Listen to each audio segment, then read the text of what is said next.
आज का जो मैसेज है वो बड़ा ही ख़ास है। आज का जो मैसेज है वो है ब्लेसिंग्स थ्रू वाइफ, यानी कि एक पत्नी के द्वारा, एक वाइफ के द्वारा परमेश्वर एक विश्वासी को, उसके हस्बैंड को, जिसके साथ उसकी मैरिज होगी, उसको कौन सी परमेश्वर क्या आशीषें देता है, या फिर आशीषें जो हैं वो एक पत्नी के साथ कैसे जुड़ी हैं। सबसे पहले हम एक वचन को रीड करेंगे, फिर हम आगे बढ़ेंगे। उत्पत्ति अध्याय 2 उसकी 24 आयत में लिखा, इस कारण पुरुष अपने माता पिता को छोड़कर अपनी पत्नी से मिला रहेगा और वे एक ही तन बने रहेंगे। यहाँ पर जो हैं यहोवा परमेश्वर ने कहा है कि इस कारण जो पुरुष है यानी कि जेंट्स है वो अपने माता पिता को छोड़ देगा और अपनी जो है पत्नी से मिला रहेगा और वे एक ही तन होंगे। वचन हमें क्या कहता है? वचन हमें कहता है कि वो अलग हो जाएगा और किसके साथ मिल जाएगा? अपनी वाइफ के साथ। मैरिज होने के बाद वो एक ही क्या होंगे? तन होंगे। यानी और इब्रानी भाषा में जब आप पढ़ोगे तो वहाँ पर ये भी लिखा है कि वो एक ही बॉडी होंगे, एक ही उनकी देह होगी, एक ही उनकी जो है चमड़ी, एक ही बॉडी होगी। अब जब एक ही बॉडी है, आप मान के चलो कि ब्लड है, और वो ब्लड जब एक ही बॉडी में है तो जो उस ब्लड के अंदर इन्फेक्शन होगा, या फिर अगर वो क्लीन है तो क्लीन होगा, या फिर अगर उसमें कोई ब्लड में क्योंकि अगर आप नॉलेज लें डॉक्टर लाइन की तो ब्लड के अंदर ही बीमारियां होती हैं, ब्लड से ही। इसलिए जब आप जाओगे डॉक्टर के पास कुछ भी चेक करवाने तो आपको वो ब्लड टेस्ट करते हैं। क्यों करते हैं? क्योंकि ब्लड के द्वारा पता लग जाता है आपने रात को क्या खाया था, किस चीज़ से आपको ये बीमारी हुई, कैसे हुआ, ये हुआ। अब क्या लिखा? वह एक तन होंगे। अब ब्लड जब एक ही बॉडी में होता है तो ब्लड भाई उसमें एक बॉडी है, उसमें ब्लड होगा, उस ब्लड में अगर बीमारी है तो उस व्यक्ति को बीमारी होगी, उस ब्लड के अंदर अगर रोग है, कुछ भी है तो उस व्यक्ति को वही होगा। ये तो सिंपल सी बात है। वचन कहता है कि वह दोनों एक तन होंगे। जब बॉडी एक है, अगले बंदे की का जो ब्लड है उसमें मान लो आप बीमारी है, और जो व्यक्ति है, जो सेकंड पर्सन, उसके अंदर कोई बीमारी नहीं है। अब जब मैरिज हुई तो जो ब्लड उसका था वो ब्लड इसका भी हो गया। मैं आपको समझाने की कोशिश कर रहा हूँ कि जो उसका था वो अब इसका भी हो गया। जो बीमारी, जो चीज़ उसके ब्लड में थी वो इसके ब्लड में भी है, क्योंकि ये दोनों एक बॉडी है। अब शादी के बाद ब्लड तो एक नहीं होता। अब इसका स्पिरिचुअल मीनिंग क्या है? इसका आत्मिक मीनिंग ये है कि जब आप जब आप मैरिज करते हैं तो जब वचन के अकॉर्डिंग आप एक तन होते हैं, तो बिब्लिकली अगर नॉलेज को आप लें तो उसके अकॉर्डिंग उसकी आशीषें जो उसकी स्पिरिट में हैं, उसके कर्स भी, यहाँ तक कि वो भी आप ले लेते हैं। वचन हमें इस तरह समझाता है, क्योंकि एक ही बॉडी होगी, एक ही क्या हो गया, फिर जो स्पिरिट्स उसके जीवन में होंगी वो सेम स्पिरिट्स फिर आपकी लाइफ में भी एंटर करेंगी, क्योंकि आपने उनको मोल ले लिया उससे मैरिज करके एक तन होकर। और वचन क्या कहता है? वचन हमें कहता है वे दोनों एक तन होंगे। जब एक तन होंगे तो उसकी जो आशीषें हैं वो भी उस हस्बैंड की लाइफ में आएंगी और जो कर्स हैं वो भी।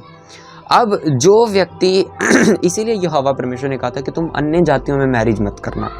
तुम अन्य जातियों में मैरिज करोगे तो जो वो लेडीज़ होंगी, कहीं ऐसा ना हो कि वो अपनी जो आशीषें हैं, जो उसकी जो चाहे वो आप कर्स मान लो, वो कर्स भी आपकी लाइफ में एंटर हो। और यहोवा परमेश्वर के अकॉर्डिंग ऐसा ना हो कि जो उसकी लाइफ में वर्क कर रहा है वो तुम्हारी लाइफ में वर्क करे, वो तुम्हें भी अपने ही देवताओं की ओर ना फेर ले। यहोवा परमेश्वर ने इस तरह बाइबल में लिखा है कि आप उस मैरिज को मत करना, आप इज़राइल के घराने में ही मैरिज करना, आप यहोवा परमेश्वर को मानने वालों के साथ ही मैरिज करना। वचन हम इस तरह बताता है। क्यों परमेश्वर ने ये कमांड दी? परमेश्वर ने ये क्यों नहीं कहा कोई बात नहीं तुम मैरिज इस मर्जी से करो, कोई बात नहीं प्रार्थना करना वो भी आ जाएगी? नहीं, क्यों? क्योंकि परमेश्वर जानते थे कि जब वह एक तन होंगे, उनकी जो कर्स होगा, उनका जो जनरेशनल कर्स होंगे, वो भी वो अपनी लाइफ में मोल ले लेगा। मैंने ऐसे बहुत सारे विश्वासी लोग देखे हैं जो नॉन बिलीवर्स के साथ मैरिज कर लेते हैं, और जब मैरिज हो जाती है तो कर्स लाइफ में एंटर होते हैं, बीमारियां लाइफ में एंटर होती हैं, और फिर मैंने उनके घर उजड़ते हुए भी देखे हैं। मैंने फिर देखा है जो विश्वासी जो प्रार्थना में था, जो पवित्रता में था, वो अब परमेश्वर से हट चुका है। क्यों? बिकॉज ऑफ उसकी मैरिज के कारण। एक नॉन बिलीवर पत्नी उसके घर आई और उसने उसको अपनी तरफ डिस्ट्रैक्ट कर लिया। सुलेमान इतना बुद्धिमान राजा, जिसके पास सब बुद्धि थी, पूरी नॉलेज थी, इतनी विजडम, पर फंस कहाँ गया? अन्य जातियों के साथ उसने मैरिज की।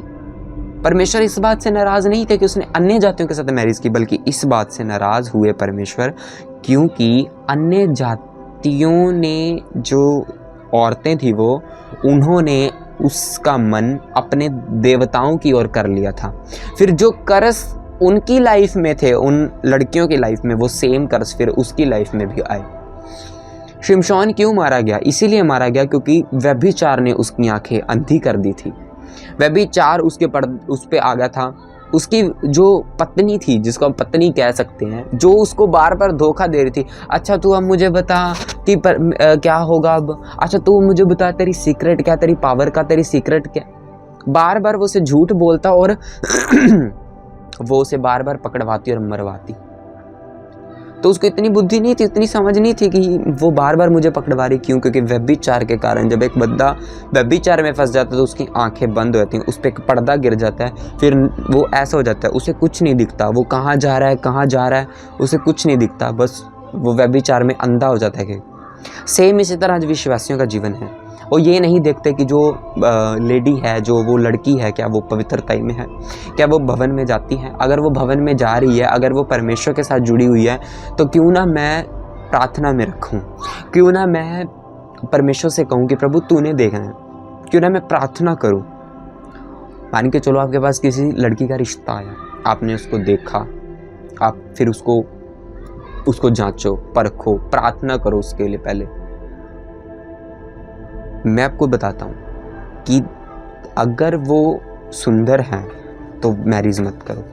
अगर वो सिर्फ स्पिरिचुअल है और सुंदर नहीं तो भी मैरिज मत करो, व्यभिचार के कारण। क्योंकि फिर आप बाद में व्यभिचार में गिर जाओगे। पहले लड़का आया था, कोई बात नहीं, हमें लड़की चाहिए जैसी मर्जी हो, काली हो, जैसी मर्जी हो, हमें सुंदरता से कोई मतलब नहीं। पर बाद में फिर वो व्यभिचार में पड़ जाते हैं लड़के, विश्वासी लोग। तो जब भी हम मैरिज करें, पहले देखें, अगर वो लड़की स्पिरिचुअल है, आत्मिक है और सुंदर है, मैरिज कर लो, और अधीनगी में रहने वाली मैरिज कर लो। अगर आप बोलते हैं कि नहीं, तो नहीं, हाँ की ना और ना की ना होनी चाहिए। हालेलुया।